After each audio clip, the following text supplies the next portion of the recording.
Olá, pessoal! Estamos aqui em mais um Papo de Impacto. Dessa vez recebemos uma mulher inspiradora que inspira tanto na política quanto na educação também, professora Lavínia e vereadora. Seja muito bem-vinda. Agradeço, né, a oportunidade para poder participar desse podcast. Espero que seja um sucesso. Professora, a sua história, ela começa com uma frase que a sua mãe falava para você, né? Estude, porque conhecimento ninguém pode roubar. Eu acho essa frase muito legal, porque o meu pai falava, ele sempre falou isso para mim, que ele é bem rígido, sabe, com estudo, então ele sempre falou isso para mim. E quando eu vi a sua história, vi essa matéria, eu achei muito interessante. Por que essa frase guiou sua trajetória até aqui? Na transformação mesmo, no dia a dia, de acreditar na educação como essa força que move e as ações da gente voltadas mesmo. Todos os dias pensando em ler mais, né, em aprender mais. Eu sou de uma família, né, de 13 filhos e a minha irmã, acima de mim, tem 2 anos acima de mim, a Luciane, sempre leu muito. E aí ela lia os livros, deixava os livros para eu ler. E aí ela terminava de ler e eu lia junto com ela. E no segundo grau também a gente competia, lendo eu e as minhas amigas, quem lia mais. E a gente fazia assim, aqueles combinados, né? Eu li um livro, trocava e a outra lia. Aham. Então a educação foi a minha base, né, da minha vida. E depois uma trajetória inteira só de dedicação, né, à educação, trabalhando todos os dias voltado para a educação. Então, sua família toda também sempre gostou dessa parte de educação. Assim, minha família toda, não. É muita coisa, né? Eu sou de uma família de 8 mulheres, 6 são professoras, então a gente tem aí muita gente envolvida aí na área da educação, então acaba que os assuntos de final de semana, né, férias, recesso, é todo mundo lá na mesa falando sobre educação, conversando um pouco sobre essa vida nossa diária. E também a própria, né, ser mãe, né, educadora, você acaba que todos os dias você está ali envolvido, né? Nossa vida é baseada, né? A gente aprende não só a educação formal, mas acredito que a educação dos nossos pais, né, dos nossos ancestrais, ela faz muita diferença no dia a dia. Que isso constrói a nossa personalidade, molda as nossas posturas em relação ao que a vida nos traz, né, de surpresas e de todos os desafios que vêm durante o processo, né, aquilo que a gente construiu, que a gente aprendeu, vai nos moldando, né, todos os dias. Você começou na sala de aula muito jovem, né? Você conta pra gente como é que foi isso? Não jovem, não. Mas meu sonho sempre foi ser professora. Tinha aquele sonho de formar e de ser professora. Nunca pensei em ser vereadora, né, em estar como vereadora, porque eu queria mesmo era alfabetizar. Meu primeiro sonho era ser uma professora alfabetizadora, que não foi uma experiência muito agradável, a primeira vez que eu entrei na sala de aula para alfabetizar, porque a alfabetização é um processo muito sério, né, e complicado, que é esse processo de colocar a criança alfabetizada, dela ter contato com a escrita, com a evolução da escrita, ele é um processo que precisa de muita técnica, você precisa estar envolvida com essa técnica. Então, a minha primeira experiência com a alfabetização não foi tão exitosa. E eu comecei a dar aula na escola em Conceição do Mato Dentro, que é do antigo e do saudoso, né, seu João Lima, que era um professor maravilhoso. A escola é a escola de comércio, que era uma escola à noite para os alunos que não tinham, né, tido a oportunidade de completar o ensino regular. E ele, então, oportunizava. Eu comecei dando aula de português. Logo quando eu formei no segundo grau, e aí já fui dar aula de português. Estudava muito para dar aula de português, mas aí em 95 eu mudei para Lagoa Santa, eu passei no vestibular, mudei para Lagoa Santa, e aí eu comecei a dar aula aqui no segundo grau. Na primeira escola que eu dei aula aqui foi na escola, em Lagoa Santa, na escola estadual Cecília Dolabella. Mas na verdade eu comecei em Vespasiano, na escola estadual José Gabriel de Oliveira, lá no Santa Clara. Então a escola a gente passava ali que hoje é MG10, né? Uhum. E lá no alto a gente viu uma escola de lata toda verde, lá em cima, né? No alto. José Gabriel, uma comunidade com mais vulnerabilidade. E aí eu dei aula lá há 6 meses, depois eu comecei a lecionar aqui. Eu substituí a professora Juareza, que era uma professora de literatura. Eu fazia um curso, mas na época eu era professora R, né? Uhum. Que é um professor, quando você não terminou de formar ainda, que acontece muito isso, a gente tem autorização para lecionar um conteúdo mais próximo da área da gente. E como eu já havia dado aula de português, eu comecei a dar aula de literatura aqui, em agosto de 95. E fiquei no Cecília até 97. E aí, em 97, eu fiz estágio na Embrapa e eu me afastei um ano, do meu curso em Sete Lagoas, em 95 eu começo o curso, né? Mas não do curso de português. Minha formação é Ciências Física e Biológica. E aí, neste ano de 97... Chegou a dar aula também de ciência? Sim, né? Sou efetiva do município nesse cargo. E aí, em 95 eu começo, né, no Cecília. Foi uma experiência bacana também, né? Nova, como você falou, acho que tinha 20, 21 anos. Nova! E aí, fiquei esse período Cecília. E depois eu dava aula de Cecília e Reparata, e depois Lapinha, a Escola Estadual de Lapinha e a Escola Estadual Reparata. E em 2000 eu formei, né, em 97, e volto a dar aula aqui em Lagoa Santa. Então teve um período, né, de lacuna que eu fiquei sem trabalhar mesmo da educação, foi só o período de 97. Então 95, 96 e o ano de 97 eu afastei da sala de aula para fazer o estágio dentro da minha área do meu curso, que é Ciências Físicas e Biológicas. Então eu estudava em Sete Lagoas e geralmente os professores escolhiam alguns alunos para poder fazer o estágio, e eu fui escolhida entre as turmas, né, entre alguns alunos. E aí fiz esse estágio, que foi um momento de muito conhecimento, de muita aprendizagem sobre as questões do controle biológico. Naquela época eu fazia estágio, era remunerado, né, ficava lá o dia inteiro, conseguia pagar, né, uma parte do meu curso. Eu estudei de bolsa, né, na época. A família é grande, então minha família não tinha muitas condições.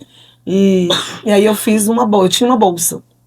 E aí eu ficava o dia inteiro na Embrapa, Sete Lagoas. Lá, a Embrapa é uma empresa que pesquisa o milho e o sorgo, né? Então eu trabalhava no laboratório de entomologia.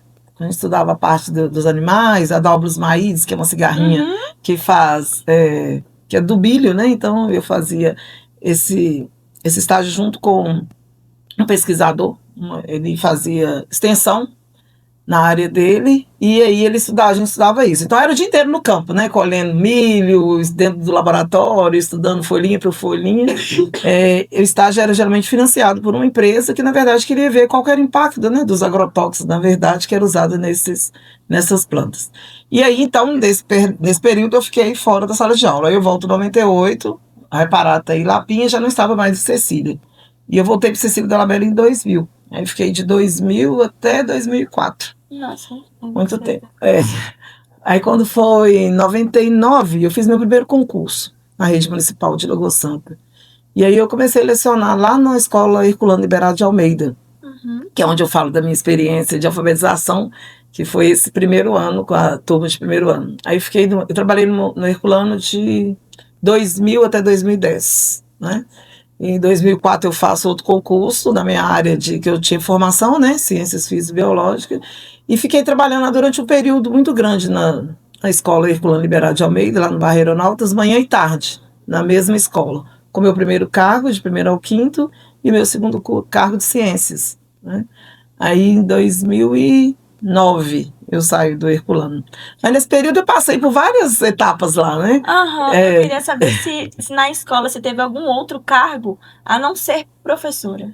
Tive. Eu fiquei, porque assim, dentro da prova, como professora, mas professora eventual, que é uma professora que substitui, né, as professoras quando elas faltam. Então eu fiquei 1 ano, né, e nesse período eu assumi, sendo professora eventual, mas eu era professora de literatura. E aí eu fazia trabalhos, né, de proposta de leitura de livros, né, na biblioteca, e depois fui diretora dessa escola. Fiquei na direção de 2006 até 2009. E você gostou dessa parte? Uma experiência, assim, eu tive um conhecimento muito vasto, porque você, dentro da sala de aula, a gente já é um gestor, né? Você faz uma gestão menor. E quando você está fora da sala de aula, né, na direção, você amplia esse olhar pela escola, para você começa a entender o funcionamento, porque várias coisas impactam a vida do professor dentro da sala de aula, e você ali todos os dias trabalhando, fazendo seu planejamento, pensando no desenvolvimento do aluno, você acaba não entendendo o que está ali que impacta na vida do aluno para ele não aprender.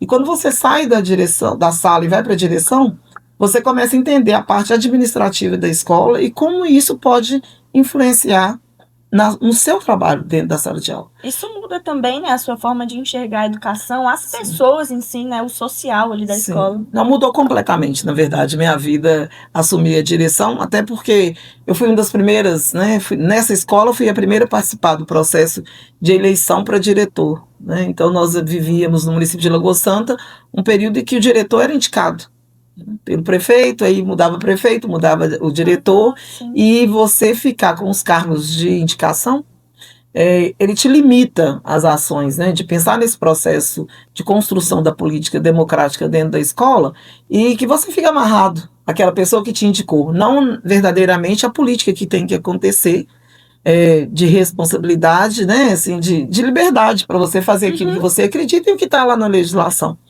E aí participei desse processo, fui a primeira diretora eleita lá no Herculano Liberato de Almeida, e nesse período também, como eu falo sempre da questão da educação, eu fiz a minha pós-graduação em gestão educacional. Como os desafios eram muito grandes, né, em referente à questão de você estar na direção de uma escola com muita vulnerabilidade, que o bairro Aeronautas é um bairro que ainda hoje continua com vulnerabilidade, e você não entender os processos que estão ali em torno daquela sala de aula, da escola, né, eu assumi uma escola sem muro, nós não tínhamos sala de informática, um prédio construído sem estrutura para a escola adequada. Na época nós tínhamos 940 alunos dentro dessa escola, 4 prédios, todos eles sem ligação, né, de cobertura, então chovia, a gente chegava a carregar os meninos para poder sair no portão, época de chuva, né, escola de educação infantil, e sem infraestrutura pensando num planejamento de escola, né, que você tem que ter. Então, nesse período, eu não conseguia entender, né, os desafios de uma escola tão grande, era do maternal 2 até o telecurso 2º grau, então era uma vida essa escola. Não, e você era a Eu era diretora completa. Então nós tínhamos maternal, então tinha educação infantil, maternal 1 e 2, tinha primeiro ao quinto, infantil 1 e 2 também, primeiro ao quinto, sexto ao nono, e à noite tinha o telecurso 2º grau e a EJA normal. Então era uma escola com muitos desafios, né? E a infraestrutura da escola pesa muito quando você não tem uma organização. Porque o diretor da escola tem que chegar na escola e pensar na parte pedagógica. Né? O que eu vou pensar no aluno que está ali para aprender? E na verdade não era isso. Meu mundo era pensar, está sem muro, o que está faltando? Sabe, carteira. E aí fazer a pós-graduação em gestão educacional me mostrou a questão de entender os recursos públicos. Eu acredito que hoje eu estou enquanto vereadora, porque lá atrás eu entendi que existe uma gestão orçamentária por trás da sala de aula que faz com que aqueles dados que você está ali presente, com aquilo que está acontecendo ali dentro, tenham coisas externas que a gente está dentro da escola não entende. Então, quando eu comecei a estudar a gestão educacional, essa pós-graduação, eu tive contato com outros professores que vão falar sobre a evolução do processo educacional dentro do Brasil, a questão da própria construção da política, né, o que faz as decisões políticas para chegar com que a educação fique neste nível ou não, e quais são as oportunidades e o que realmente pode ser feito para tirar a escola de um nível e colocá-lo no outro, né, o que interfere no processo da construção da aprendizagem dentro da sala de aula e todos os processos de direito que o aluno tem e que naquele universo, dependendo de quem está fazendo a gestão do município, essa política não acontece. Então, sempre quando você amplia o seu estudo, isso abre o meu leque. Nesse período, durante que eu estava na direção do Herculano, eu também fui conselheira municipal dos direitos da criança e do adolescente, chama CMDCA. Conselho Municipal dos Direitos da Criança e Adolescente. E fui aprendendo mais, né, sobre o Estatuto da Criança e Adolescente, qual que é a nossa responsabilidade enquanto adultos, né, quais são os direitos da criança, qual que é o processo que a criança tem de formação, o que é um adolescente, o que é uma criança, o que a lei estabelece como direito para ele, e o que a gente, enquanto professor, enquanto profissional da educação, tem que fazer para garantir esses direitos. Então, ser conselheira municipal, né, ampliou muito esse leque de entender isso, porque você está numa escola onde a vulnerabilidade é muito grande, onde as famílias são muito vulneráveis. Eu tinha mãe que ia na escola me pedir carteira velha, porque elas não tinham lugar de fazer o para casa com a criança. E aí a carteira velha de uma escola você não pode doar para uma mãe que está precisando, porque pela legislação é um patrimônio público. Então você tem que ter responsabilidade sobre esse patrimônio público, tem que devolver, né? Mesmo ele estando estragado, ele vai passar por um processo de leilão, né? Que é o que a burocracia né, da legislação, por ser patrimônio público, não pertence a ninguém, pertence a todo mundo. Sim. Mas aí você vê uma família vulnerável que não tem uma carteira para fazer um para-casa, e aí você vê uma carteira dentro da escola, sem utilidade, e você não pode usar. Então, aí eu fui entendendo o que é minha obrigação, porque eu sofria muito. Sim. Acho que mexia muito emocional. Sim, também. eu sofria muito. Eu pensava, gente, até que ponto realmente eu posso ajudar, eu não posso ajudar. Questão de merenda também, né? De mães de me solicitar o que te sobrava de alimento para levar para casa, e você não poder fazer, e eu acabava fazendo. Né? Sim. Tem hora que você tem que fazer, porque você tem muita regra para cumprir, mas quando você vai sentindo a fragilidade, né, da família, e aí você fica pensando, e isso impacta na vida diretamente de uma criança dentro de sala de aula, né? Então, aí nesse processo a gente começou com algumas políticas públicas, de colocar o tempo integral, né, de começar a ter ações no final de semana dentro da escola, né, de mobilizar a comunidade para fazer isso, de mostrar até para o próprio professor, né, porque quando você está ali dentro da sala de aula, que o menino te desafia 24 horas, né, que ele não faz para casa, que ele não traz atividade pronta, e que ele te agride, né, verbalmente, ele não cumpre o que é do dever do aluno, e se você não sabe o que está por trás dessa criança, desse adolescente, você quer pesar a mão, né, na reprovação, pesar a mão na punição, e não é responsabilidade dele. Então, durante a pós-graduação, eu gosto de citar esse livro que eu li, que é A Vida na Escola e a Escola na Vida, né? Eu acho que é de Cláudio Secom.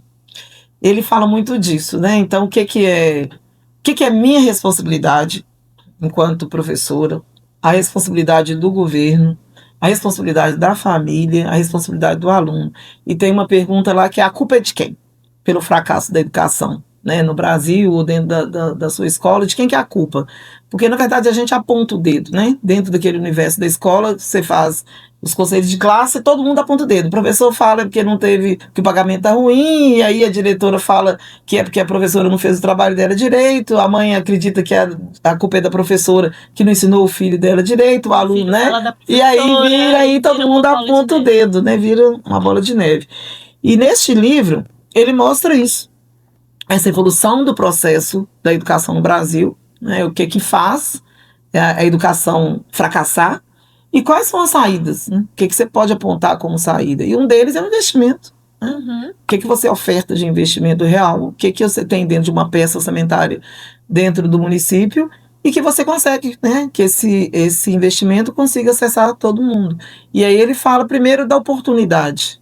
Quando você fala do fracasso, quem, na verdade, dentro da história do Brasil, estava dentro da sala de aula? Para quem que a educação foi feita? Quais as pessoas tiveram oportunidade realmente de acessar uma sala de aula? E a partir de que momento isso muda? Então, que a educação foi feita para os filhos, né? De fazendeiro, filho de rico. Então, né, criança pobre que chega dentro da sala de aula falando errado, né? A criança traz a fala errada. Ela está falando errado ou é seu conhecimento que ela tem até então? Então, ela traz o conhecimento da casa dela e como que o professor vai atuar nisso, né? De pegar esse conhecimento que ele traz de casa, não apontando o dedo para ele que ele está falando errado o tempo inteiro, mas trazer o conhecimento acadêmico, né, e transformar isso de uma forma que você possa não excluir o aluno do processo de ensino-aprendizagem, mas pegar a bagagem que ele tem de conhecimento, reproduzir isso em benefício dele, né, não em exclusão. Porque o que aconteceu na vida inteira no processo educacional do Brasil é essa, uma escola que não foi feita para todos, né, que o funil é muito grande, e quando você abre as portas das escolas, né, municipais, estaduais, e você coloca a escola como uma política pública de direito de todos, né, você não excluir, porque o que foi feito durante muito tempo é abrir o leque, que todos têm direito à educação. Então, agora todo mundo, antes ninguém tinha direito. Aí agora todo mundo tem direito. Mas aí a pessoa, você começa a ver nos dados, né, da educação brasileira, quem entra e quem sai. Então, você abriu as portas para que todo mundo pudesse ter acesso, mas durante a trajetória da vida escolar, não são todos que saem. Então, quando a gente vê, tem muitas charts, né, que muitos trabalhos que a gente faz, que é de um funil, né, que é de um funil onde você tem a entrada, é para uma grande maioria, mas as saídas são para poucos. E no decorrer deste caminho, quem é que fica para trás? Quais são as pessoas que são excluídas da educação? Já que a educação é uma porta de acesso a outras políticas públicas, né, a outros direitos, quando você abre a porta, mas no meio do caminho você vai excluindo com a reprovação, com a retenção, né, com o menino que é expulso, com o menino que vai ficando ali no fundo da sala, ou aquele que permanece durante toda a sua trajetória, mas ele não acessa os direitos que estão ali garantidos num plano municipal ou num plano, né, nacional de educação. E aí, o que você tem que fazer para interferir? Então, eu vejo coisinhas simples, né? Coisinhas básicas que eu acredito que hoje o município de Lagoa Santa avançou muito nesse sentido. Primeiro, garantir material escolar para uma criança dentro da sala de aula. Então, na época que eu era professora lá de 1º ao 5º, de educação infantil, Lagoa Santa, né, já teve essa época onde todo mundo comprava material para educação infantil. Né? Eu acredito que quem esteja aí me assistindo, né, participando aqui, se lembre dos sacolões grandes, né, que a gente comprava no janeiro, fevereiro, os pais, o desespero era comprar o material escolar. Eu, né, já estudei em escola pública aqui em Lagoa Santa, foi no quarto e quinto ano. E assim, eu não falo que uma experiência ruim não, porque me informou bastante, sabe? Assim, abriu os meus olhos, porque antes eu também estudava em escola particular, mas depois que eu fui para a escola pública aqui de Lagoa Santa, foi um tempo curto, mas que me ensinou bastante. Abriu meus olhos para ver realmente que não é todo mundo que tem essa condição de comprar, e que tinha algumas pessoas que me pediam, Larissa, me empresta isso, me empresta aquilo. Aí, tipo, como que não empresta, mas também não sabe, né? Se eu empresto, eu vou ficar sem, né? Porque a mãe fala, não empresta não. Mas é nesse sentido, né? Então, quando você começa a oportunizar, né, todas as crianças que estão ali dentro da sala de aula, todas elas têm o mesmo direito. Né?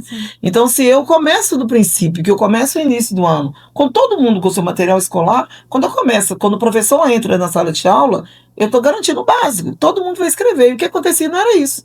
Então a gente sabia que começava o início de um ano, a gente tinha 10, 15 alunos que traziam caderno, lápis e tudo, e aí você tinha quase 20 que não tinham.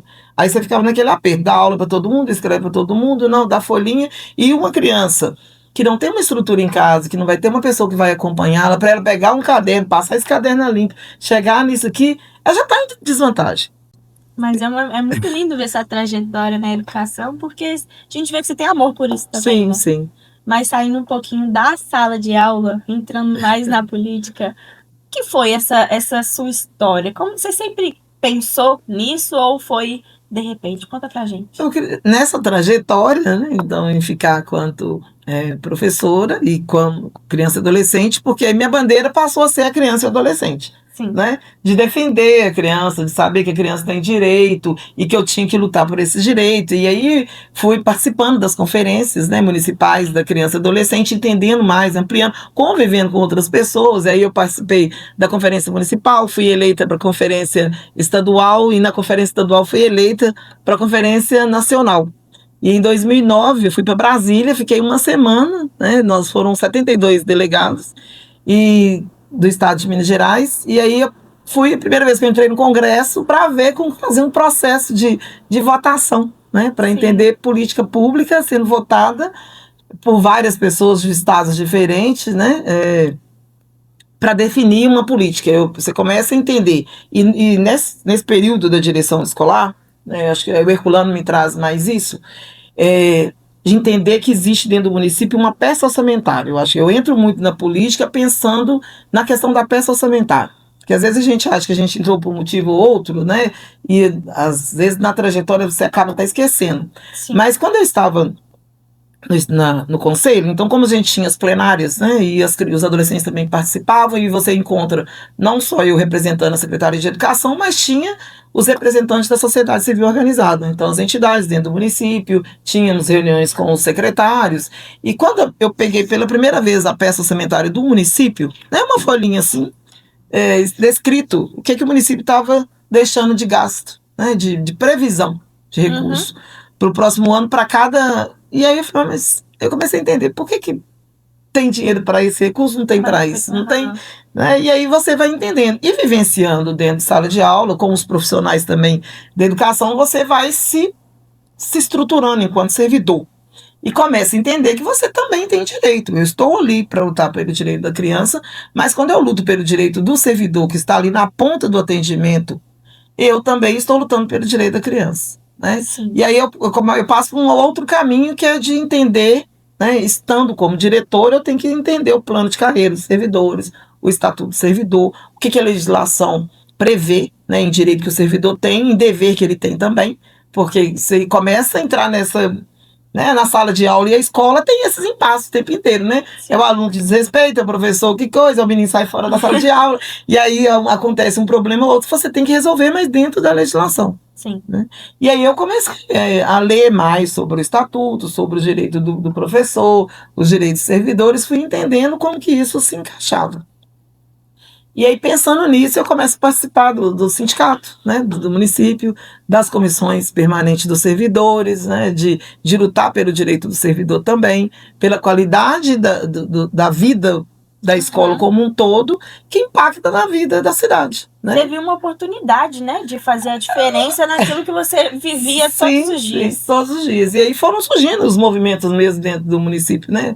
Os movimentos de greve, os movimentos de se posicionar, né, perante prefeito, perante os vereadores, de ir para a Câmara defender, né, alguns direitos nossos, de lutar para a melhoria dentro da escola. E aí eu entro na política nesse sentido. Mas assim, é sem natural, entendeu? Não fala, agora você vê, né? Sim, mas foi aos poucos, né? Foi aos poucos, foi degrau. Porque aí eu fiquei, em 2009, né? Eu trago meu cargo do Herculano para a escola professora Clodomira, né? Quando inicia, né, a construção da escola, e aí muitas professoras mudaram, né? Eu migro meu primeiro cargo, que é o de 2000, para a escola professora Clodomira, que é uma escola que já vem com uma infraestrutura, né, assim, que você pensa que já vem com um auditório para 350 pessoas, uma escola que você tem primeiro pavimento, segundo pavimento, porque você começa a ver dentro do município uma política de construção da educação com planejamento. Porque o Herculano Liberado de Almeida, ele era uma escola que tinha 4 prédios, cada prédio feito por um prefeito. Então, um prédio com 4 salas, o outro com mais 4 salas, o outro com 6 salas, entendeu? O outro com 4 salas. Então, você não tem uma política que você tem que pensar, olha, o município vai crescer daqui a tantos anos, então eu preciso construir um prédio educacional que tenha uma estrutura para daqui mais 10 anos, porque aquela população em torno daquele bairro ela vai crescer. Então eu preciso ter um planejamento da infraestrutura educacional para depois eu pensar nessa infraestrutura, que vai chegar alunos, que eu vou contratar professor, né? Então eu preciso de ter um planejamento. E quando você já começa errando na construção do prédio, você já vem com várias falhas no decorrer do caminho. Uma cadeia. Uma cadeia, né? Então, aí eu já começo a ter esse olhar, né? Olha, não, aí você já entra numa escola que nós tínhamos biblioteca a literária e a biblioteca, que era a biblioteca só dos livros, né? Que é a história da gente de biblioteca nas escolas. É você ter a biblioteca montuada, com tanto de livro literário, livro de português, de matemática, aquela confusão. E a ideia da biblioteca, que é esse espaço da construção do conhecimento, de despertar o desejo pela leitura, né? O universo da literatura para a criança, ela se perde naquela confusão.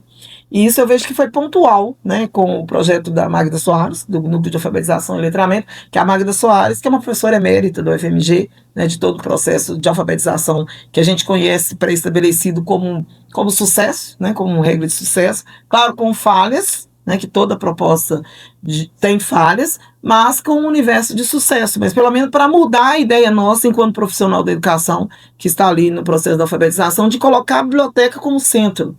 A gente traz a biblioteca, que a fala dela era a biblioteca é o coração da escola. Então, vamos cuidar desse universo da escola, de trazer mais livros, de colocar livros novos de outros autores, de mudar o cenário da biblioteca, que seja um espaço atrativo para o aluno ter vontade de entrar, de ler, de pegar livro, levar para casa. E aí, assim, você muda o seu olhar, né, de pensar numa escola que começa dentro da biblioteca. De você ir lá e pegar um livro, e desse livro você destrinchar o conhecimento para o aluno até ele conseguir alfabetizar. Uma coisa que eu não sei se tem muito a ver, se você sabe. Aqui em Lagoa Santa tem a biblioteca municipal, não tem? Sim, Ali sim. perto do Dr. Lund. E ela funciona bem? Funciona. Ela funciona bem, aí já não, já não Sabe? podemos. Não, eu Aham. posso falar que esse funcionamento não é um funcionamento bem, né?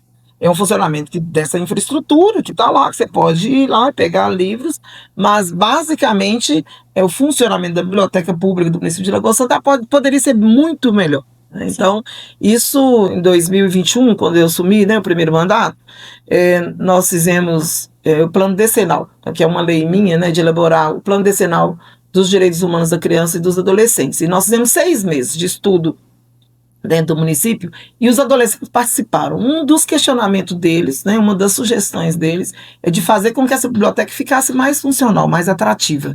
Nós já tivemos épocas em que a biblioteca tinha sarais, né, a gente levava os alunos para lá, tinha teatro, e eu acredito que o município precisa pensar nessa proposta de uma biblioteca que seja mais atrativa, e ela precisa de uma reforma, né, precisa, acho que tem planejamento para isso, né, para ela ser reformada, para que ela possa realmente atrair a população, né, de uma forma que a gente tenha política pública de qualidade aí nesse sentido.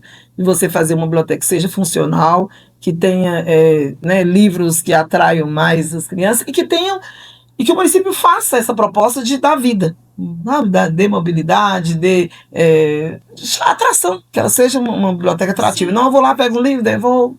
Eu pergunto porque quando eu estudava aqui em Lagoa Santa, eu usei bastante, sabe? Então eu gostaria de saber hoje em dia como que era a situação. Ela tá, mas poderia estar melhor. Entendi.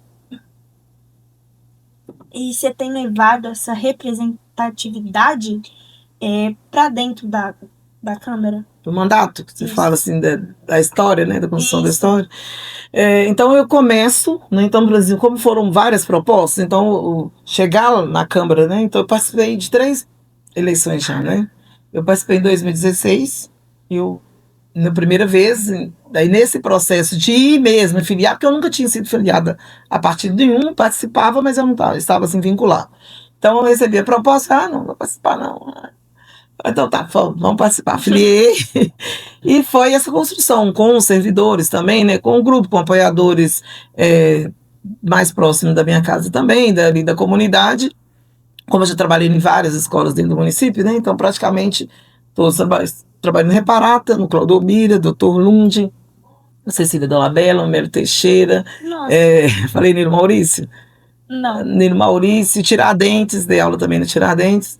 Algumas mais tempo, outras menos tempo, mas aí eu tenho uma trajetória. Entrar nesse desafio, né, da política é de entrar mesmo, nesse sentido de ir lá, de lutar. Eu tinha um sonho, eu brincava sempre com as meninas, que eu tinha um sonho de entrar na Câmara e destrancar o plano decenal da educação.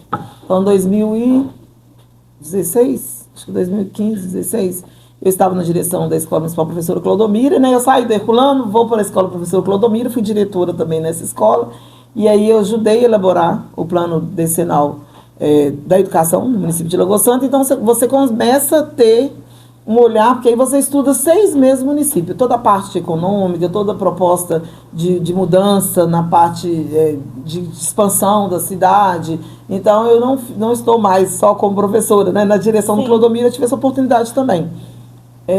De fazer o projeto político-pedagógico da escola, de construir o projeto político-pedagógico, de você saber que até as crianças da educação infantil, elas podem participar desse processo democrático, daquilo que elas querem para a escola. Então, nesse momento que a gente construiu o projeto político-pedagógico do Clodomiro, então eu fiz com todos os servidores, com todas as crianças, de 1º ao 5º e a educação infantil, de forma que elas falassem o que elas queriam. Então, a educação infantil desenhou. Então, você acha que a criança de educação infantil não sabe o que ela quer para a escola? Elas desenharam, que elas queriam parquinho. Nós não tínhamos parquinho na época e elas desenharam. Então, cada uma, dentro da sua idade, né, dentro do seu universo, conseguiu descrever nesse projeto político-pedagógico o que colaborar. Então, tivemos várias reuniões com os pais, fiz questionário que os pais foram, né, levaram para casa, por exemplo, questão da religião. Então, a gente subentende-se, né, que a gente tem um município que é só religião católica. Então, na verdade, dos questionários que voltaram, né, nós descobrimos várias crianças que não eram só da igreja católica. Sim. Né? Tinham de Umbanda, tinham de igreja espírita, de famílias que dentro daquela escola você não conhecia. Então, aí você começa a fazer um filtro dentro de uma escola de fazer política que pense em todos, né, dentro daquele universo. E aí, como eu participei desses 6 meses do plano decenal, né, de planejamento dos próximos 10 anos da escola dentro do município, e aí você começa a ver as metas, né, o que o município tem que pensar para a educação. Meta 1, né, o que eu vou pensar lá para o município para a educação infantil. Então, a meta 2, o que eu quero? Meta 3, e aí você passa por todas as metas, né, por todos os níveis dentro da escola, até chegar no ensino médio, né, no médio, e o que você tem de proposta para continuidade dentro da escola. E aí ele foi elaborado em 2014, né, em 2015 ele é aprovado na Câmara, e aí a gente fica naquela ansiedade daquilo que foi votado dentro do Legislativo, que ele sai do papel. Que a gente tem um plano do magistério separado, né, pensando na legislação nacional, que é de 2008, que é 1/3 da carga horária, foi uma das bandeiras que eu começo a lutar para que o profissional da educação tenha um plano do magistério, que aí você consiga valorizar o professor, né, dentro do quadro do magistério, o servidor, o profissional da educação, com os recursos que vem recurso a nível federal, estadual, até chegar no município e fazer um pagamento de qualidade, né? Então, a lei é de 2008, sancionada em 2011, e aí a gente consegue implementar em 2023, aqui dentro de Lagoa Santa. Então, assim, com muita luta, né, para que saia do papel, que é o quê? É você ter garantido 1/3 da carga horária, a lei 11.738, que é o piso nacional da educação, e dentro desse piso você estabelece algumas questões básicas, que é o professor ter um tempo de planejamento, ele poder sentar dentro da casa dele, né, ou melhor, ele não levar esse planejamento para dentro da casa dele, mas com que ele tenha um tempo dentro da carga horária dele, educacional, que ele está dentro da escola, que ele possa fazer um planejamento acompanhado com o supervisor, né, com o diretor, o vice-diretor, e fazer um planejamento adequado, e ele não fique sobrecarregado dentro da casa, que é o que a gente fez a vida inteira, né, que é você levar 1 milhão de provas para corrigir, e você ter seu final de semana todo ali. Eu fazia meus planejamentos no domingo, que a maioria de nós, né, sempre dobrou, ou triplicou, né? Aí você vai, chega o final de semana, você está morta, descansada. Eu, por exemplo, arrumava tudo, aí no domingo, 2 horas da tarde, eu pegava meu planejamento, tinha dia que até 2 horas da manhã eu estava planejando. Nossa. Para conseguir dar uma aula, né, de acordo com o que está lá em todas as metas, respeitando o aluno, porque nós temos metas e prazos a serem cumpridos, né? Todo mundo que está na escola. E aí, qual era o meu sonho? Que aquelas metas que foram feitas também para que sejam cumpridas, para que o aluno passe de um nível para o outro, mas o município também tem meta. Então, meta 1, que a gente tivesse construção de creches, né? E creche em tempo integral. Então, essa é uma das primeiras metas. Acessar, que todas as crianças, que 50% das crianças do município tivesse dentro de 2 anos acesso à educação infantil, né, garantido, que é uma das metas que o município cumpre, né, você ter as crianças com 2 anos e meio dentro da sala de aula, né. Nós temos aqui praticamente 99% das crianças dessa faixa etária, a gente tem vaga para as crianças dessa faixa etária, com uma educação infantil, né, eu posso assim, afirmar que a gente tem uma qualidade, né, nesse sentido. Então, essa era uma meta, mas tem metas que a gente ainda tem desafios para cumprir, que é creche, vaga de creche em tempo integral. Atrás desse direito garantido da vaga de creche, você já entra em outro direito, que é o direito da mulher, que é o direito da mãe, dela ir trabalhar e saber que a criança está num lugar seguro. Então, a educação está muito entrelaçada de um direito que vem do outro. Sim. E a pergunta que você me fez, efetivamente, é se eu realmente consegui, né, trazer essa representatividade para o universo da Câmara. Então, eu entro primeiro com esse objetivo de que essas metas da educação, elas saiam, né, do papel, que a gente aos poucos vá cumprindo, alguns municípios já tinham feito, e uma dessas metas também está lá o plano de carreira, né, que aí engloba todos os servidores. Eu faço esse trabalho, né, os meus primeiros 6 meses foram de reuniões periódicas, né, semanais e depois quinzenais, com os membros da comissão, estudando o plano de carreira, fazendo propostas, né, de mudanças que poderiam causar impacto, né, na vida do servidor dentro da rede municipal. E aí eu faço esse trabalho, né, constantemente, de ter essa atenção, que aí é do papel do vereador mesmo, independente de ser uma bandeira de educação, de ser uma bandeira, sabe o que? Não tem problema. Independente de ser uma bandeira dentro da educação, porque quando você entra lá, você não é vereador só da educação. Você não sou uma vereadora que só posso pautar as questões da educação. Mas de ter esse olhar atento para todos os projetos de leis, né, que tramitam dentro da Câmara, que ter esse compromisso, né, de fazer leitura adequada, de pontuar, de ver onde tem alguma coisa que possa prejudicar, de fazer emenda. Então, esse exercício, eu acho que é um dos compromissos meu mesmo comigo, né, e com as pessoas que confiaram em mim, de ler, de me dedicar para esse exercício do mandato, né, que é ler todos os projetos. Né, porque aí, quando eu entro em 2021, é você entrar no universo da Câmara. Sim. Eu estava acostumado com o universo da escola, né? Vai lá, dá aula, vai, corrige, mas o universo da Câmara é outro universo, né? Nós assumimos o mandato, nós tínhamos 56 projetos parados. Então, assim, os primeiros meses foi de entender ali a legislação interna, de ver como o regimento funciona, né? Como que eu posso fazer para votar, quantos votos que tem que ter, quórum para votação, e de estudar os projetos que estavam lá antes de propor outros, né? Sim. Então, primeiro é você entender esse universo. Então, o primeiro ano, né, já os 6 primeiros meses, foi muito nesse sentido, de ler todos os projetos, de entender o que estava lá, e logo em seguida você já entra com a lei, que nós temos 3 leis, né, que tramitam na Câmara, que são de extrema importância, e às vezes a população não conhece, não entende, mas é o que rege, na verdade, o município, que é a Lei de Diretriz Orçamentária, que ela prevê uma diretriz, né, que o executivo tem que ter, o prefeito, né, municipal, que ele tem de diretriz que ele vai cumprir dentro do município. A lei orçamentária, né, que já vem com um recurso mais para o executivo fazer a execução daquela política que ele propõe, e o plano plurianual, né, que é um plano de 4 anos, que o prefeito faz, que ele, hoje, com a lei de responsabilidade fiscal, o prefeito ele tem que fazer um planejamento, né, então a gente vota este ano para os próximos 4 anos, porque o prefeito, quando ele sair, ele já tem que deixar o primeiro ano do outro prefeito planejado, organizado, com recurso previsto, né? Então, essas leis são de extrema importância, né, dentro do universo da Câmara. E eu fico muito atenta, né, às peças orçamentárias, porque é aí que começa a política do município. Sim. Que você consegue entender a política do município. Então, eu tenho essa preocupação, dentro daquilo que eu me propus a fazer enquanto vereadora, né, de acompanhar essas 3 leis orçamentárias, de saber como que estão esses recursos, de como que isso está previsto, né, e como que isso está entrelaçado dentro da vida como um todo, tanto da criança e do adolescente, como da política pública para as mulheres, né, para o servidor público, para o cidadão, né, comum que não esteja, né, na vida pública, que não esteja vinculado ao município, mas para quem está lá na ponta que tem que ser atendido com qualidade. Sim. Você estava comentando sobre essas 3 leis, mas você também tem muita lei importante aprovada, né? Sim, sim. Conta pra gente sobre elas. E aí, então, né, falando, uma das primeiras leis que eu me dediquei, né, assim, em particular em fazer, eu sou conselheira, não conselheira hoje, porque por estar na Câmara não posso ser conselheira, mas eu faço parte da comissão da Comissão de Segurança Alimentar da região metropolitana, desde 2019.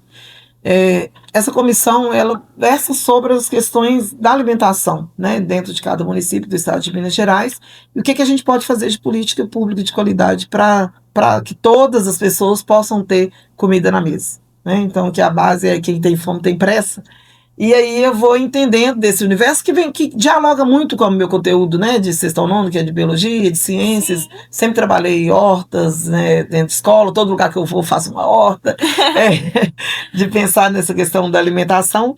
E aí eu fiz também nesse período, né, além do plano decenal dos direitos humanos da criança e adolescente, que é também neste primeiro ano, a reestruturação do plano dos servidores e do estatuto, a lei que criando um sistema de segurança alimentar, nutricional, para que a gente possa ter dentro do município um sistema estruturado que pense na alimentação, né, desde o primeiro nível até o último nível, né, e que a gente garanta que as famílias do município, independente da sua condição financeira, que ela tenha uma alimentação segura, principalmente as pessoas que tenham mais vulnerabilidade. Então, foi um trabalho também de muita dedicação, né, de apoio também dessa comissão, né, na pessoa até da Melissa, que é uma nutricionista, e ela era coordenadora geral dessa comissão.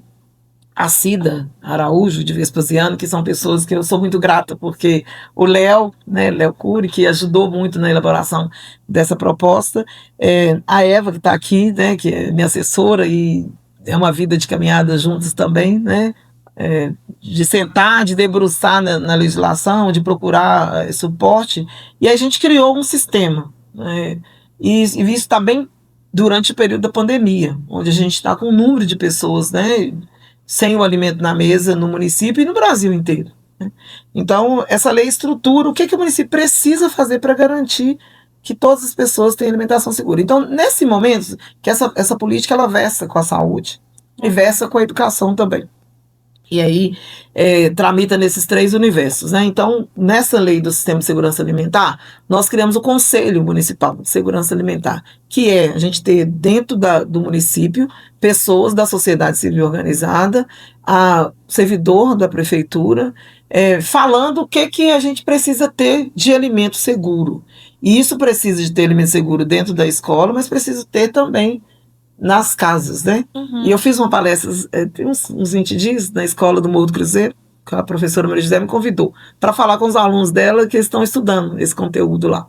E aí a gente tem os tipos de segurança e de insegurança alimentar, né? Como você sabe que uma família está vivenciando, se ela está com a segurança ou insegurança alimentar, que é as fragilidades, porque se você tem as refeições garantidas, né? Se você consegue tomar seu café da manhã, almoça, toma um café da tarde, janta, sem preocupar, né, com as outras coisas do dia a dia, você está com sua alimentação segura, né? Não quer dizer que ela esteja com valor nutricional garantido, mas você pelo menos tem as 4 refeições ou as 2, 3 refeições durante o dia. Mas quando você começa a passar do quadro, que você toma o café da manhã e começa a ficar sem saber o que você tem para fazer para o almoço, ou você tem o almoço, mas não tem o jantar garantido, ou você dentro da sua casa, você tem que deixar de comer, a mãe não come para que os filhos possam comer. Ou reduz a quantidade de comida no prato para que você possa garantir dentro do mês que todo mundo possa comer. Ou que você já começa a ter que garantir, a precisar das propostas, né, das políticas públicas como Bolsa Família, como doações de cesta básica, para garantir a alimentação dentro da sua casa. Aí o município já começa a vivenciar, né, e essa família já começa a vivenciar da insegurança alimentar. Então, da legislação, eu criei esse sistema dentro do município, que você pensa você tem uma Câmara Intermunicipal, onde as 3 secretarias da Educação, da Saúde e do Desenvolvimento, né, hoje a Secretaria de Bem-Estar Social, precisam pautar sobre a alimentação. Precisam saber se realmente dentro do município quem são, quais são essas pessoas, onde elas estão, quantas vezes elas almoçam. Isso é com dados técnicos, né? É preciso fazer esse levantamento. E o que a prefeitura vai fazer para garantir? Porque não adianta você só fazer o levantamento e não apresentar propostas efetivas. Então a gente ainda está caminhando nessa política aqui. Nós não temos uma política estruturada que você consiga realmente ter todos os dados, ter a política estruturada dentro do município para garantir que nenhuma família do nosso município esteja sem esse alimento garantido. Então, Lagoa Santa ainda nós não conseguimos atingir isso, como o Brasil também, né, Estado e o Brasil ainda tem gente que passa fome, tem gente que está abaixo da linha da pobreza, e é preciso estabelecer, né, essa legislação. Então, esse foi um exercício de 6 meses de trabalho, de leitura, de articular, né, aí fiz um intercâmbio no final do ano, em dezembro, no primeiro mandato, e a gente recebeu que mais de 10 municípios que vieram, que participaram com contribuição, e fui fazendo também, né, a lei do quintal produtivo, né, os quintais produtivos, que é você versar nessa alimentação dentro das casas, né. Muitas pessoas recebem a Bolsa Família, mas recebe a Bolsa Família ou recebe a cesta básica, né, dentro do município, mas ela não tem a verdura, a fruta, o leite, né, garantido. Sim. E atualmente, né, este ano, nós fizemos uma lei que obrigava o município, né, autoriza o município, mas na verdade o município pense, porque quando a criança está na escola, ela está com a alimentação dela garantida. Aí vem o mês das férias, né, que é uma pauta que eu sempre bati na tecla. A criança que é vulnerável, que está na escola no tempo integral, quando entra as férias, o que acontece com ela? Ou ela vai ficar, né, mais fragilizada, porque a mãe saiu para trabalhar, e ela não vai ter esse alimento ali garantido. É preciso que o município pense nessa política. E aí o município, que a lei tem todo um trâmite, né, ali interno. Você prepara a lei que vai para protocola esse projeto de lei, né, dentro da Secretaria da Câmara. Esse projeto é estudado pelo jurídico, ele vem para a pauta, né, das reuniões que a gente tem de reunião de comissão. Ali na reunião das comissões, os vereadores, né, se organizam entre comissões, e essas comissões vão definir se esse projeto vai para votação à noite. Depois dele aprovado à noite, ele tem 2 dias, né, para ele ser encaminhado para o prefeito municipal, e o prefeito tem um prazo para ele estudar essa lei que foi criada na Câmara e ele falar se ele aprova ou não. Se ele não aprovar, se ele não concordar com essa lei que foi elaborada pelos vereadores, ele vai vetar, né? Ou ele pode vetar a lei inteira ou ele pode vetar alguns artigos dessa lei. Aí essa lei, ele tem um prazo de 15 dias para ele sancionar ou para ele vetar. Se ele veta, o projeto volta para a Câmara, e aí existe uma comissão especial que vai falar assim, olha, eu concordo com a fala do prefeito ou eu discordo. Porque a lei, né, o papel do vereador, ele tanto acompanhar o trabalho que o prefeito faz dentro do município, fazer a proposta de novas leis, fiscalizar a política, né, como um todo, o orçamento. E aí, quando essa lei volta, a gente, de novo, vai discutir. Olha, eu concordo que o prefeito não concordou comigo, ou eu discordo. E aí a gente derruba o veto ou aceita o veto, né? E quando a gente derruba o veto, essa parte da lei que a gente fez a proposta, ela vai para o Supremo Tribunal, né, para ele avaliar se a gente estava certo ou não. E aí, recentemente, nessa lei que a gente tinha feito a proposta do Executivo fazer esse acompanhamento da vida da criança, garantir a alimentação dela também nesse período que ela não está dentro da escola, a gente ganhou. Então, acredito que agora, nas próximas férias, né, nós vamos ter este acompanhamento mais de perto do município, né? A gente conseguir ter esse alimento. Então Como leis. vai funcionar? E aí a gente faz a regulamentação pela prefeitura, né? Sim. Porque a gente tem isso também. Nós temos limites, né? O vereador, ele tem um limite dentro daquilo que ele pode proporcionar. A gente pode fazer uma proposta que agora a regulamentação de como vai funcionar é a prefeitura que tem que fazer. Se ela vai fazer doando a cesta básica, se ela vai fazer garantindo a alimentação dentro da escola, né, dentro desse período, a forma da execução da política, de como vai ser feito, é o prefeito, dentro com a equipe dele, que tem que fazer. Né? A gente dá, né, o direcionamento, que é direito, um plano de ação, porque a alimentação, desde 2010, ela deixou de ser como caridade. Né, e ela entra dentro da Constituição Federal como direito. Então, antigamente, era muito bonito, né? Você fazer caridade, dar uma comida para a pessoa, porque a pessoa estava ali, e ela passa de ser caridade para ser direito. Então, ter uma alimentação segura não é um favor que a prefeitura tem que fazer. Garantir que todas as famílias tenham alimentação segura, garantida dentro da sua casa, em todos os níveis, não é uma questão de favor de ninguém. Né? Então, é importante que a sociedade civil organizada também participe, que tem a parte, né, da sociedade, e aí as entidades que estão dentro do município, como tem igreja, tem entidade, tem associações que fazem parte disso também. Dentro dessa lei prevê o banco de alimentos, que é a gente fazer esse processo de não incentivar o desperdício, né, mas de você ter a contribuição dos sacolões, né, dos supermercados. A gente tem bancos de alimentos exitosos dentro do SEASA, em outros municípios, Contagem tem um banco de alimento interessante, que você recolhe dentro desses espaços.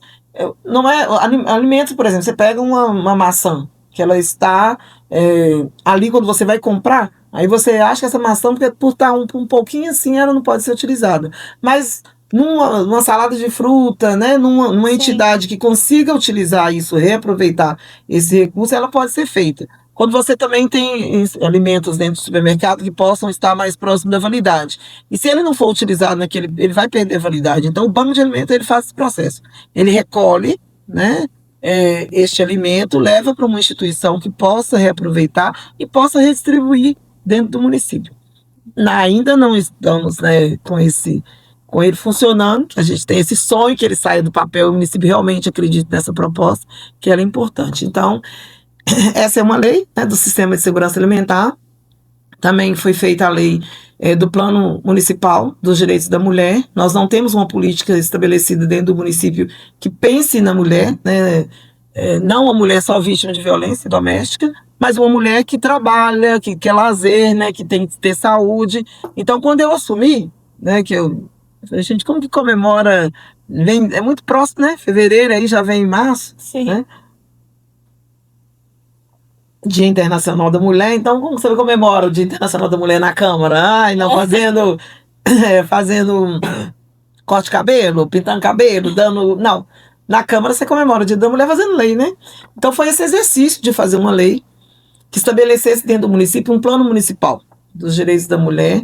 E aí eu fiz no dia 9 de março, né? Porque dia 8 está todo mundo envolvido com as comemorações. Então a gente estabeleceu de fazer no dia 9 de março um dia de pensar a política pública do município. Então foi um trabalho, né? Essa lei, a gente fez uma plenária 100% feminina. Nessa plenária, simbolicamente, a gente tira os homens da plenária e coloca uma plenária com 15 mulheres. Então a Câmara atualmente é uma Câmara que tem 15 cadeiras, né? Então em 2021 nós tínhamos 15 vereadores e 3 mulheres. Então a gente faz esse exercício de colocar mulheres representantes da saúde, da educação. Nós fizemos uma votação, uma enquete popular para que mulheres de bairros, né, pudessem participar.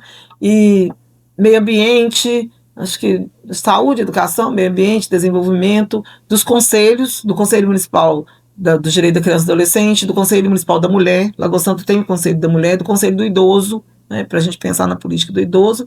E aí a gente fez essa representatividade. Nessa lei, eu estabeleço, né, que a gente tem, nós estabelecemos, né, que acabou a construção junto ali com esse grupo de mulheres, que a gente tem, que a gente possa propor todo dia 9, mas que a gente encontre durante o ano também esse grupo de mulheres, para que a gente possa começar a construir e mostrar que nós, mulheres, podemos fazer leis por nós. E aí eu fui fazendo levantamento das leis que já tinham dentro do município, que falavam das mulheres, mas a maioria delas, na prática, sem uma simples. Todo o espaço do município tem que ter fraudário. Aí a própria Câmara não tem fraudário. E aí você faz uma lei que foi elaborada por homens e que, na verdade, não sai do papel. Né? Então, a questão da segurança da mulher, né, dentro do município, de ter um espaço que tem uma escuta qualificada, né, da violência doméstica que acontece no município de Lagoa Santa. Ele tem um número alto, né, de violência, de registros de violência doméstica, de registro de violência com criança e adolescente, de violência com idoso. E aí, em cima disso, é preciso estabelecer, né, política nesse sentido. Então, fizemos essa lei, fizemos esse estudo de todas as leis que tinha, fizemos cobranças no município também, para que ele tirasse do papel, e fizemos proposta de outras leis. Dentro desse processo, nós fizemos um protocolo, que é um protocolo de atendimento à pessoa vítima. Começou como a mulher vítima de violência sexual, né, que é um caso, que é uma questão melindrosa, né, que precisa ser falada, ser discutida, e dentro do município, e dentro de todas as instituições. E aí nós nos debruçamos nesse sentido. Então a gente começou colocando o dia 9 como o dia dessa construção dessa política, e construindo esse documento, tendo esse dia 9 de março dessa construção, pegando a legislação que já estava proposta, né, que já estava sancionada, mas que muitas delas não tinham saído do papel, fazendo uma cobrança para o município, fazendo uma cobrança também para a revisão desses conselhos, né, os conselhos municipais, para a gente ter efetivamente a estrutura do Conselho da Mulher funcionando, uma estrutura também dentro do Executivo que pudesse abranger a legislação, não só um Conselho da Mulher fictício, sabe, que vai, não propõe conferência, e depois, né, este ano a gente teve uma conferência da mulher, né, bacana, com que a mulher possa versar sobre essa política. E aí, nesse período, a gente fez também o protocolo da mulher vítima de violência sexual.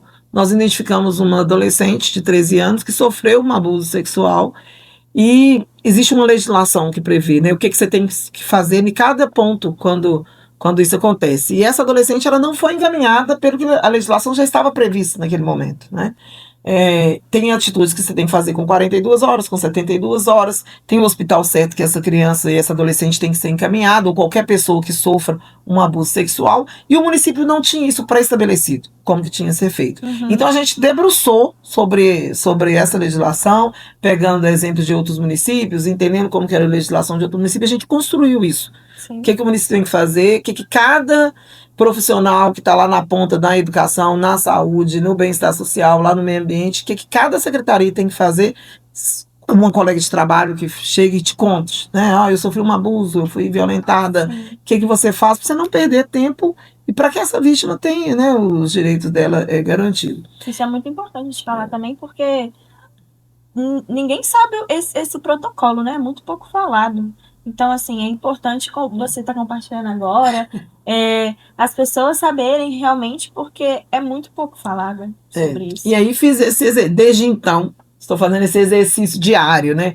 Para esse protocolo sair do papel, para que ele efetive realmente, que ele não seja só uma legislação que fique só, né, dentro de gaveta, quando ele entra na discussão, né? Então, a Lucimeire, que é uma técnica do Centro de Referência da Mulher que tem dentro do município, ela traz isso para a mesa, para a gente pensar nessa proposta, mas uma proposta efetiva, né? Que a gente possa realmente garantir que qualquer pessoa, e aí a gente mudou de mulher e nós colocamos pessoa. Esse grupo de mulheres definem que nós não vamos pensar só na mulher que sofre, mas que a gente pensa na criança, no idoso, numa mulher, no adolescente, né, no menino também, que não é só a mulher que sofre abuso sexual. E aí hoje a gente tem isso definido. Atualmente eu tenho feito a cobrança, né, no executivo para que a capacitação aconteça, porque não adianta você ter uma legislação se quem é lá da UBS não souber o que tem que fazer. Se a professora não souber o que tem que fazer, se a diretora não souber, se a mãe não sabe, né? Se quem está diariamente no ciclo, né, da vida não souber, não adianta você ter a lei. Então esse é um exercício, né, de cobrança, através de ofício, através de reunião, de cobrança mesmo com todos os secretários, para que esse documento que foi construído com muita dedicação, sabe, lendo muita legislação, ele não fique só no papel. Até porque os dados nossos de setembro de 2019, 2021 até setembro de 2023, e a gente tem esses dados atualizados, nós tínhamos mais de 616 medidas protetivas, que são de casos de violência doméstica, mais de 34 abusos, né, sexual dentro do município de Lagoa Santa, e estupros de vulneráveis, né, também, que é quando você fala de adolescente, de pessoas que estão em situação de vulnerável no sentido de não conseguir se defender sozinha. Então, nós temos dados, né, isso pela delegada, na época delegada que era a doutora Denise, nós tínhamos uma delegada que era responsável pela pauta da mulher, da criança, do adolescente, meio ambiente e do idoso.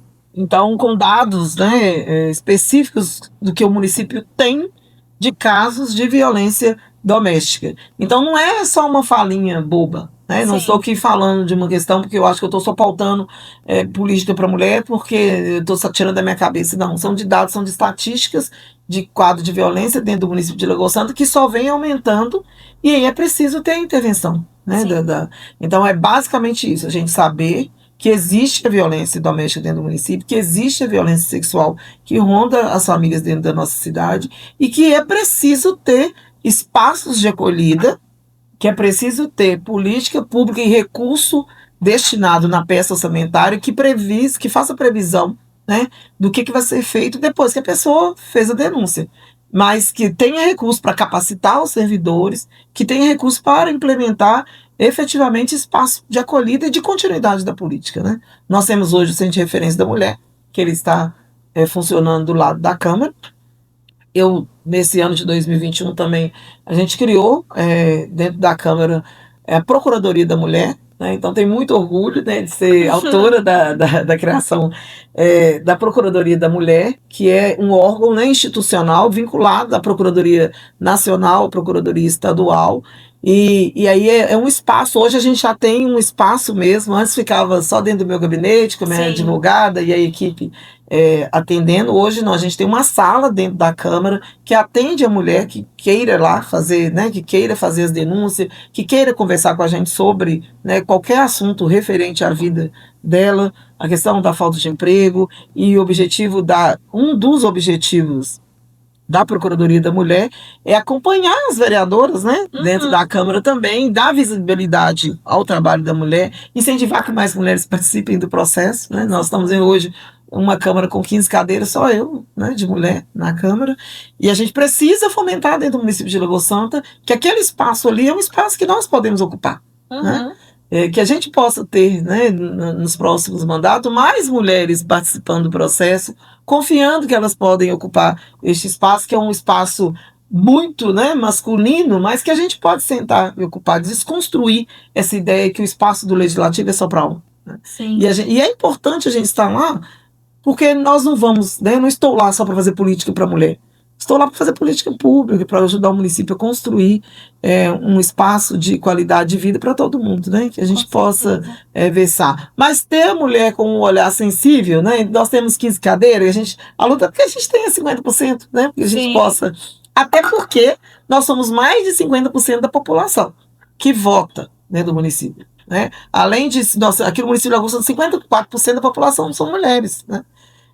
Então a gente precisa ter representatividade feminina dentro da Câmara. Então não é justo e isso é um processo de construção mesmo, né? E a educação volta para a mesa, que a educação precisa participar desse processo, né? Dentro da sala de aula, dentro da escola, dentro dos espaços, mostrando, né? Mostrando para as mulheres, nós temos mulheres em tantos espaços, porque não tem no legislativo. Onde é importante, né? Eu ia até te perguntar, qual desses projetos que é mais marcante para você? Qual que mais te emocionou ver sair do papel, né? Sinceramente, quando a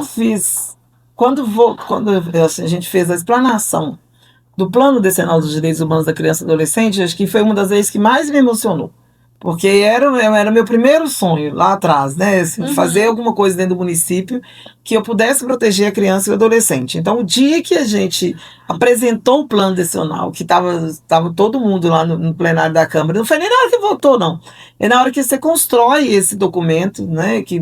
Porque é uma construção amarrada junto com a comissão do Conselho Municipal de Direito de Criança e Adolescente, com a representatividade das crianças. Foram reuniões quinzenais, né, onde eu pude nós pegamos a peça orçamentária e aí a gente descreveu um estudo de todas as secretarias, o recurso que tinha previsto e que você conseguia encaixar a criança e adolescente ali.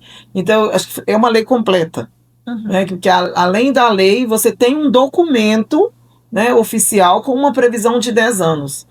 Que eu posso ver a criança, eu vejo a criança e adolescente dentro do município nos próximos 10 anos. O que o município aponta como política? Eu vejo.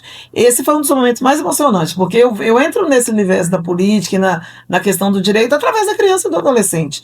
E nesse dia eu fiquei muito emocionada. Assim, foi um dia que eu chorei no plenário de ver que eu tenho dentro do município um plano construído. Sabe? Que você consegue vislumbrar a criança em todas as secretarias e com previsão de recurso.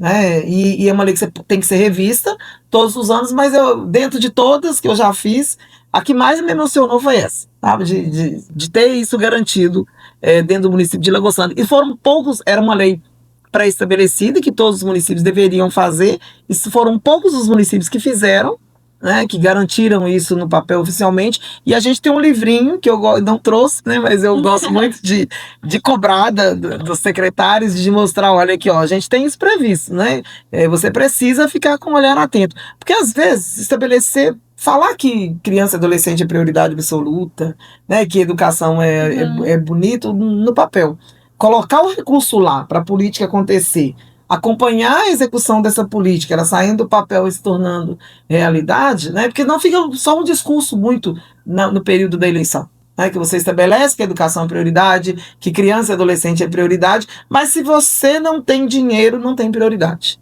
Então, política pública, ela acontece se você prever recurso. Então, eu fico muito atenta nesse sentido. Prever o recurso, realmente.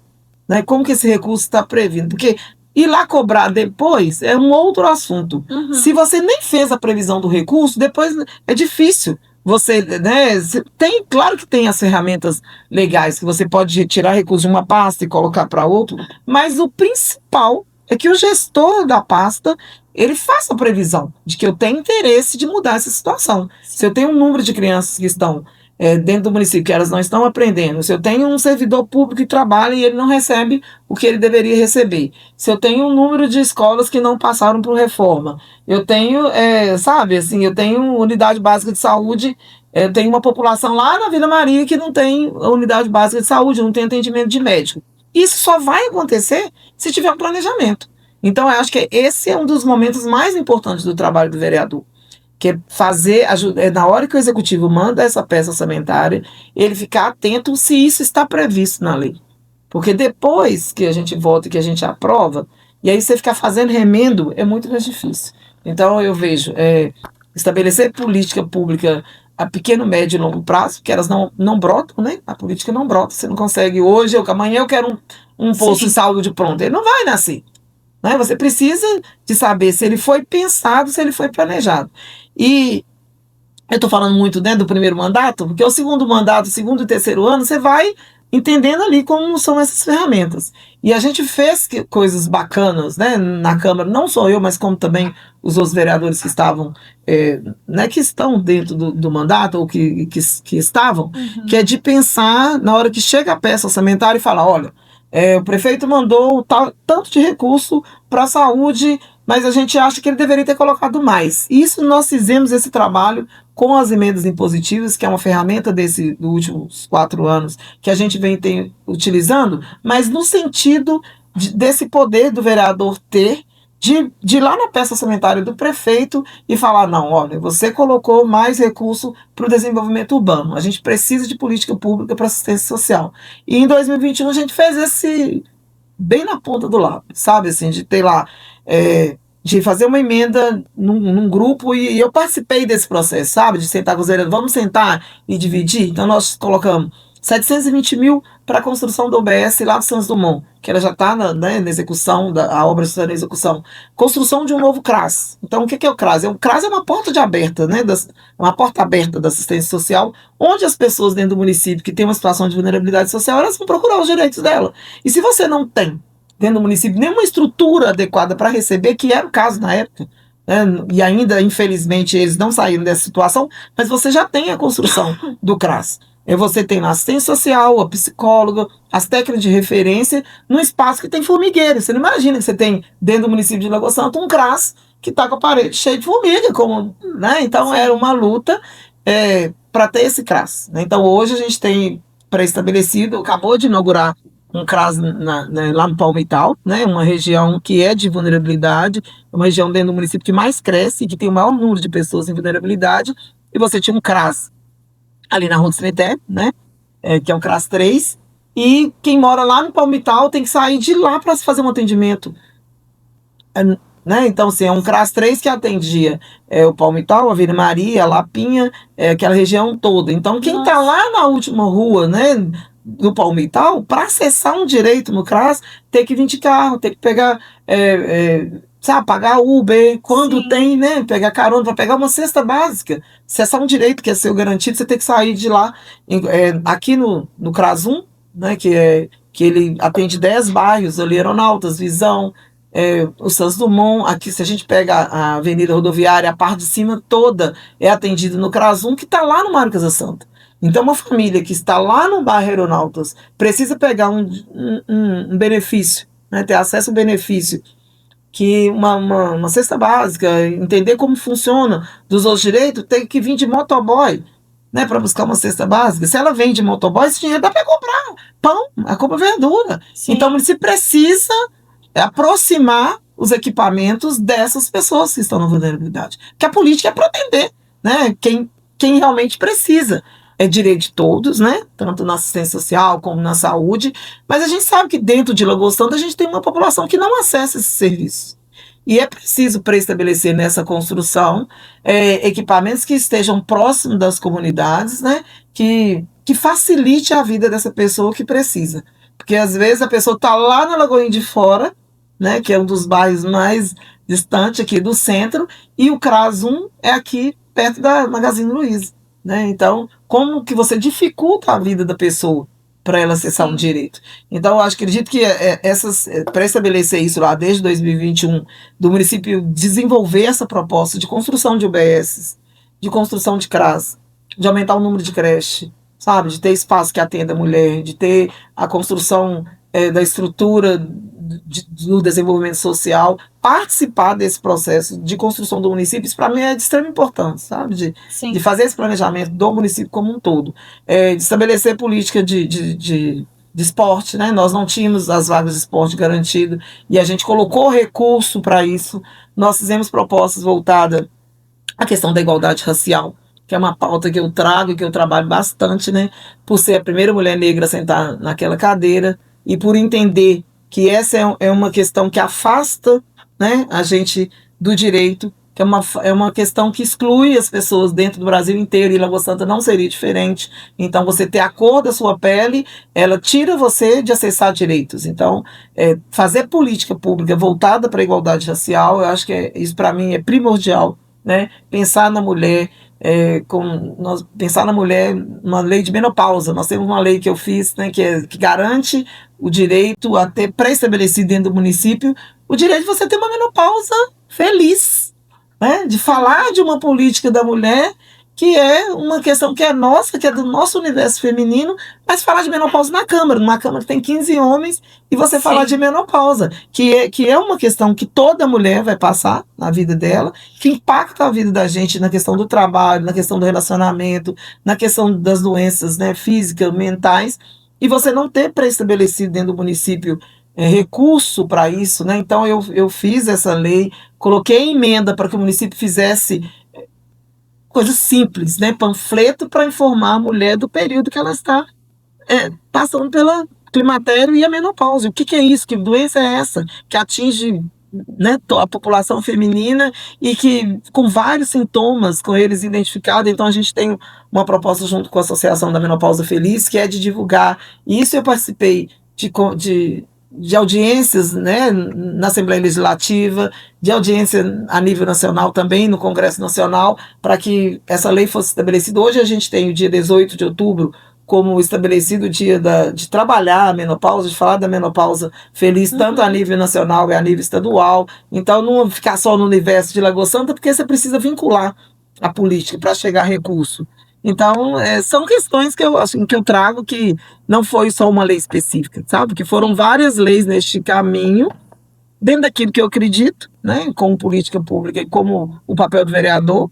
Então, a questão da igualdade, este ano nós tivemos a primeira conferência da igualdade racial, uma conferência com o povo preto participando, deliberando a política pública, com mulheres, com as pessoas dos povos tradicionais, né, dentro do município de Lagoa Santa, de saber que a gente precisa valorizar a cultura do congado, né, que a gente tem pessoas que fazem com gado, que isso é da nossa comunidade. Lagoa Santa está na expansão urbana, mas ela não perdeu o rural. A gente tem os proprietários, né, as pessoas que trabalham com o rural dentro do município, que vivenciam essa vida cotidiana, né, na Lapinha, e não é só na Lapinha, no Campinho, no centro, né, na região da Lagoinha de Fora, a cara das pessoas do município de Lagoa Santa, né? Quem são elas? Elas não estão só no urbano, no crescimento urbano, existe a parte rural.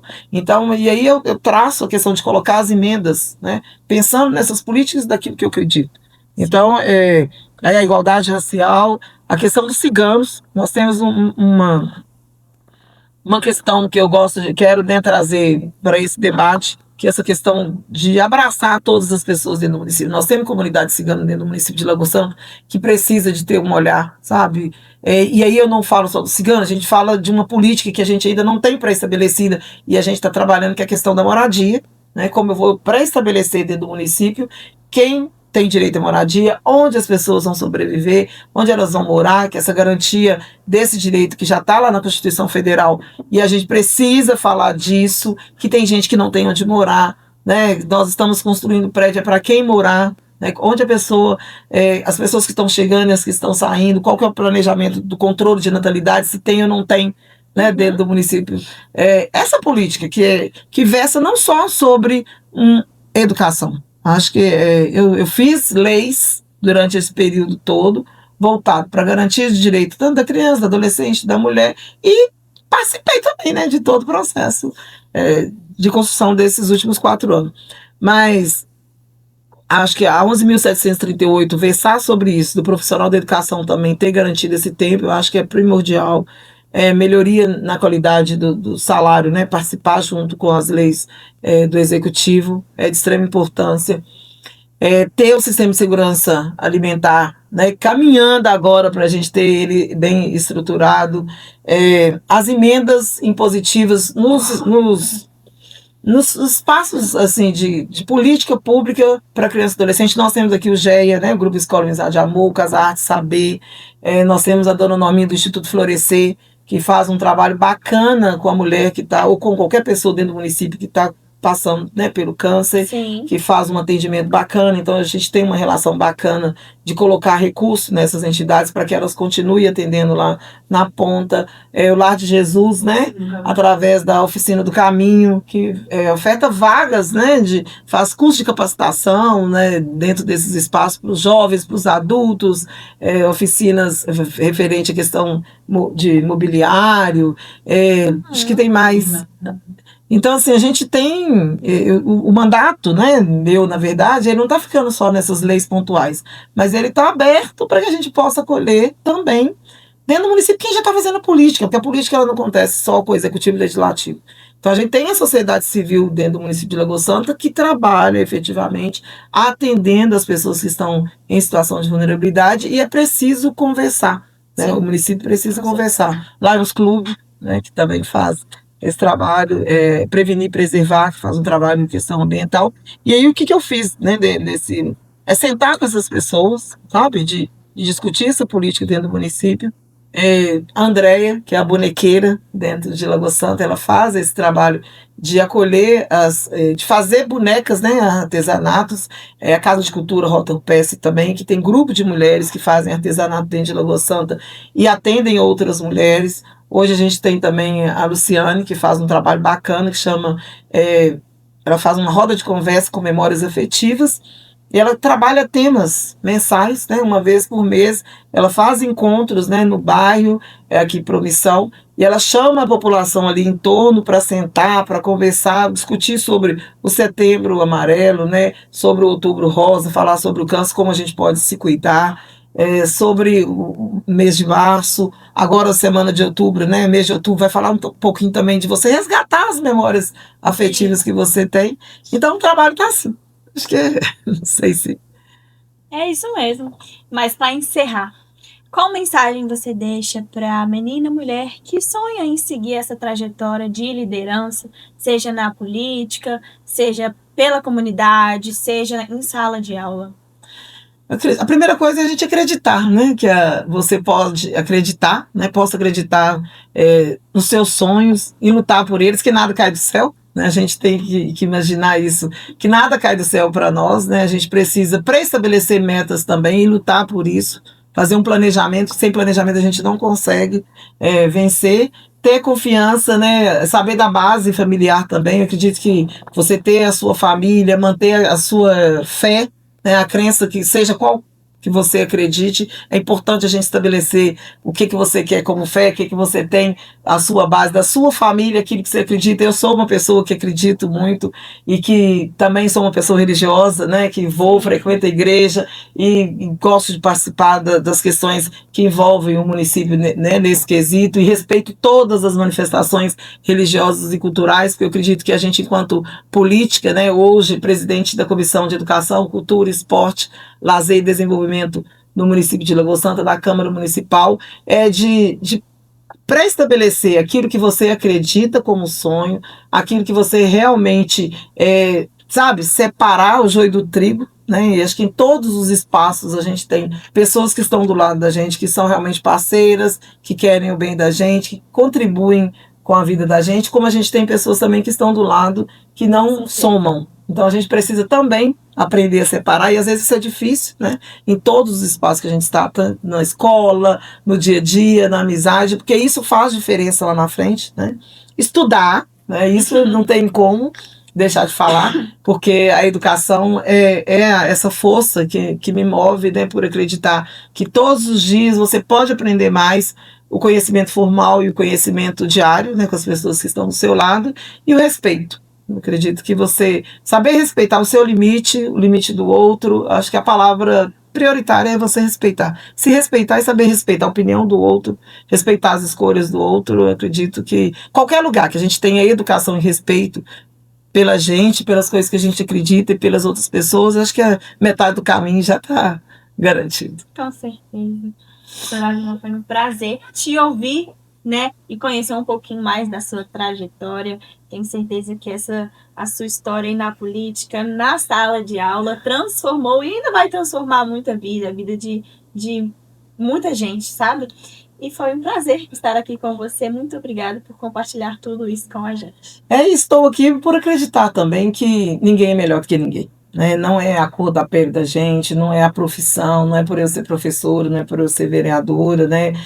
O que me faz continuar é acreditar que a oportunidade tem que ser para todos, né? Indiferente se eu estou no bairro Palmital, no bairro Centro, no bairro da Lapinha, né? Na Lagoinha de Fora, na Promissão, eu tenho direitos e acredito que a gente tem que lutar por esses direitos, né? Nesse papel de vereadora e saber que todas as pessoas do município têm direito, né? Independente da cor da pele, da condição social, e o meu papel é esse, né? Saber que uma criança que entra na educação infantil, que está numa rede municipal, ela tem o mesmo direito de uma criança, de um adolescente que está na rede estadual, na rede privada, e as oportunidades depois que ela sai têm que ser as mesmas. A gente precisa garantir isso, para que efetivamente a gente, pelo menos, minimize, né, a questão da desigualdade social que assola tanto, né, a nossa sociedade. Né? Então, lutar para vencer todos os dias e erradicar a desigualdade social, acho que é um compromisso que eu tenho, sabe? De acreditar na educação, mas de não ficar parada, né? Não cai do céu, mas a gente tem que fazer a parte da gente todos os dias. Foi maravilhoso te ouvir. Obrigada. Agradeço a oportunidade também, né? Parabenizar a Impacto, né? Por abrir as portas, né? Por fazer esse momento aí de bate-papo agradável. Bate-papo, então. E aqui encerramos mais um bate-papo de Impacto.